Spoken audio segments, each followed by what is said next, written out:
नमस्कार, मैं हूं कविता सिंह। कोरोना की वजह से देश भर में लॉकडाउन है, सब कुछ बंद है। भगवान का दर भी इस लॉकडाउन की चपेट में है। उत्तराखंड के 4 धामों में से एक केदारनाथ और बद्रीनाथ के कपाट पर भी इस लॉकडाउन की छाया नजर आ रही है। आपको बताएं, दोनों धामों के कपाट 29 और 30 अप्रैल को खुलने हैं, लेकिन लॉकडाउन तो 3 मई तक जारी है।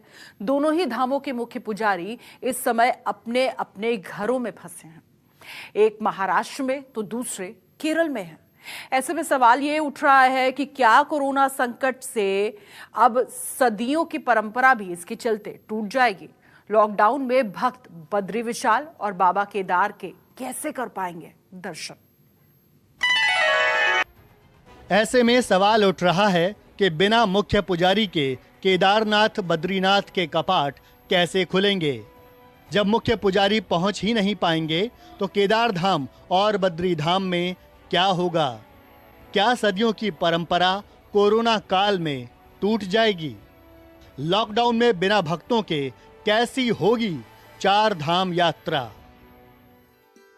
हिंदुस्तान के कोने कोने से भक्त बड़ी बेसब्री से अपने आराध्य के दर्शन के लिए व्याकुल हैं। भक्त भी नहीं समझ पा रहे कि इस बार 4 धाम यात्रा में क्या होगा। दरअसल 29 अप्रैल को केदारनाथ के कपाट खुलने हैं तो 30 अप्रैल को बद्रीनाथ के। लेकिन 3 मई तक पूरे देश में लॉकडाउन लागू है। मतलब कोरोना वायरस को हराने के लिए लोगों को घर की दहलीज नहीं पार करनी है। तो उत्तराखंड की 4 धाम यात्रा इसी महीने की 26 तारीख यानी अक्षय तृतीया से शुरू होनी है। 26 अप्रैल को गंगोत्री यमुनोत्री के कपाट खुलने हैं, लेकिन लॉकडाउन के बीच उत्तराखंड सरकार के सामने 4 धाम यात्रा की राह में कई बड़ी चुनौतियां हैं। केदार धाम और बद्री धाम के मुख्य रावल मंदिर तक कैसे पहुंचेंगे? लॉकडाउन के बीच श्रद्धालुओं को केदारनाथ और बद्रीनाथ के दर्शन कैसे होंगे? तो हमने केंद्र सरकार से परमिशन मांगी है, क्योंकि हमारी सनातन परंपरा के अंदर पट खुलते हैं। 6 महीने देवता पूजन करते हैं, 6 महीने मानव पूजन करते हैं। ये तिथि पहले निश्चित हो चुकी थी, तो ये हमारी बड़ी अर्वाचीन परंपरा है और हमारा यही निवेदन है केंद्र सरकार से, इस पर निर्णय करके हमें आदेश दें। परंपरा के मुताबिक केदारनाथ के रावल यानी गुरु महाराष्ट्र या कर्नाटक के होते हैं, तो बद्रीनाथ के रावल केरल से आते हैं। परंपरा के मुताबिक रावल के अलावा कोई दूसरा भगवान बद्रीनाथ की मूर्ति को नहीं छू सकता। केदारनाथ को पहनाया जाने वाला सोने का मुकुट भी रावल के पास है। लॉकडाउन की वजह से टिहरी राज परिवार के सदस्यों का भी वहां पहुंचना मुश्किल है। परंपरा के मुताबिक कपाट खुलते ही उनका वहां होना जरूरी है। भगवान बद्री विशाल एकमात्र रावल के द्वारा पूजित होते हैं। यद्यपि उनके साथ डिमरी समुदाय के लोग भी होते हैं, लेकिन भगवान बद्री विशाल के उस स्वयंभू विग्रह को, जिसको आदि जगत गुरु शंकराचार्य ने प्राप्त कर स्थापित किया था, उस श्याम वर्ण के विग्रह को एकमात्र पूज्यपाद रावल जी को स्पर्श करने का अधिकार है। 2 रावल होते हैं इसमें, एक केदारनाथ की पूजा करते हैं, एक बद्रीनाथ की पूजा करते हैं। तो ये रावल के लिए भी हमने अनुमति मांगी है कि अगर हमें पता चल जाए तो हम उनको ला सकते हैं क्वारंटीन में रख करके, और समयबद्ध तरीके से समय पर ही मंदिर के पट खुलेंगे। ऐसे में उत्तराखंड सरकार दोनों धामों के रावल को किसी भी तरह से 4 धाम यात्रा से पहले लाने की कोशिशों में जुटी है। लॉकडाउन की वजह से अगर महाराष्ट्र और केरल से रावल नहीं पहुंच पाते हैं तो एक दूसरा भी रास्ता है। 1939 के बद्रीनाथ केदारनाथ मंदिर एक्ट में वैकल्पिक व्यवस्था का जिक्र है। इसमें लिखा गया है कि विशेष परिस्थिति में बद्रीनाथ में रावल उपलब्ध नहीं होने पर सरोला ब्रह्मचारी ब्राह्मण पूजा अर्चना कर सकता है। मतलब केदारनाथ और बद्रीनाथ के कपाट खुलने में कोई खास परेशानी नहीं है।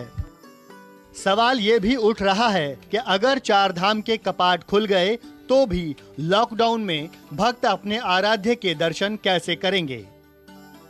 अभी कोई प्लानिंग नहीं है, अभी तो कोई यात्रा की भी प्लानिंग नहीं है, क्योंकि यात्रा के लिए जो चाहेंगे कि साहब अपनी धर्मशालाओं को खोलें या हमारे तीर्थ पुरोहित का हिसाब अपने मकानों को हम खोलें, तो इसके कोई निर्देश हमारे पास नहीं है और इसकी अभी कोई व्यवस्था भी नहीं है। वो तो लॉकडाउन के बाद जैसी स्थिति बनेगी उस प्रकार से निर्णय लिए जाएंगे। ऐसे में उत्तराखंड सरकार ने केंद्र सरकार के पास चारधाम यात्रा को लेकर एक प्रस्ताव भेजा है, जिस पर केंद्र सरकार के जवाब का उत्तराखंड सरकार इंतजार कर रही है। दरअसल कोरोना काल और लॉकडाउन के बीच यानी इस सीजन चारधाम यात्रा नहीं चलेगी। ऐसे में प्रशासन की योजना है कि इस बार घर बैठे ही श्रद्धालु चारधाम के दर्शन कर सकें। प्रशासन चारधाम के कपाट खुलने का वीडियो जारी करने की योजना बना रहा है, जिससे वीडियो के जरिए ही श्रद्धालु केदारनाथ और बद्रीनाथ के दर्शन कर पाएं। मतलब कोरोना के संक्रमण की चेन भी टूटेगी, सोशल डिस्टेंसिंग के नियमों का भी पालन होगा और घर बैठे भक्त अपने आराध्य का दर्शन भी आराम से कर सकेंगे। यात्रा जब 3 तारीख के लॉकडाउन के बाद जो भी कुछ हमारे को निर्देश मिलेंगे केंद्र सरकार के, उसके मुताबिक होगी। पर हमने ये कहा है कि इस समय जो डोलियां जाती हैं, डोलियों में बिल्कुल सीमित आदमी रहेंगे। लॉकडाउन का पूरा उसके अंदर जो सोशल डिस्टेंसिंग का पूरा प्रबंध रहेगा, सैनिटाइजेशन रहेगी, मुंह पे मास्क रहेगी, तो पूरा उसका हम जो है बंदोबस्त करेंगे। बद्रीनाथ और केदारनाथ के मुख्य पुजारी को केरल और महाराष्ट्र से लाने के लिए उत्तराखंड सरकार की केंद्र सरकार से बातचीत जारी है। उत्तराखंड सरकार हेलीकॉप्टर के जरिए रावल को उत्तराखंड लाने की तैयारी कर रही है। न्यूज़ 24 को मिली जानकारी के मुताबिक कोरोना संकट में इस बार बद्रीनाथ के कपाट खुलने के मौके पर सिर्फ 40 लोग मौजूद रहेंगे। मुश्किल से 35 से 40 लोगों को परमिशन हो पा रहा है, जैसा शासन ने हमें अवगत कराया है। और इन्हीं लोगों के समक्ष भगवान की श्री कपाट खुले जाएंगे। 30 तारीख को 28 को यहाँ से डोली चलेगी पांडुकेश्वर जोशीमठ से, और 29 को पांडुकेश्वर पूजा के पश्चात बद्रीनाथ के लिए डोली चलेगी, और 30 की प्रभात में भगवान के श्री कपाट खोले जाएंगे। दूसरी ओर केदारनाथ पैदल मार्ग से बर्फ की मोटी परत को हटा दिया गया है। प्रशासन ने गौरीकुंड केदारनाथ 18 किलोमीटर पैदल मार्ग से बर्फ को साफ कर दिया है। पैदल मार्ग पर रुद्रा पॉइंट और लिंचैली ऐसे ग्लेशियर पॉइंट हैं जहां 20 से 40 फीट तक के ग्लेशियर बने हुए हैं। यहां ग्लेशियर काटकर रास्ता तैयार किया गया है। कि हम लोगों ने रास्ते की अगर बात करेंगे तो लगभग 2 किलोमीटर का ऐसा क्षेत्र है जो अभी बचा है, जिसमें से बर्फ हटाई जानी बाकी है, और हम लोग उम्मीद कर रहे हैं कि 16 से 17 अप्रैल तक ये कार्य पूर्ण कर लिया जाएगा। इसके साथ साथ अन्य विभाग जो हैं, जिसमें विद्युत है, जल है, इन विभागों को भी निर्देशित किया गया है कि तत्काल वो अपनी सुविधाओं को भी जुटाना सुनिश्चित करें। परंतु यात्रा के संबंध में जैसे भी शासन से आदेश प्राप्त होंगे, हमारी कार्यवाही उसी हिसाब से की जाएगी। शायद पहली बार ऐसा होगा कि उत्तराखंड में चारधाम के कपाट खुलेंगे।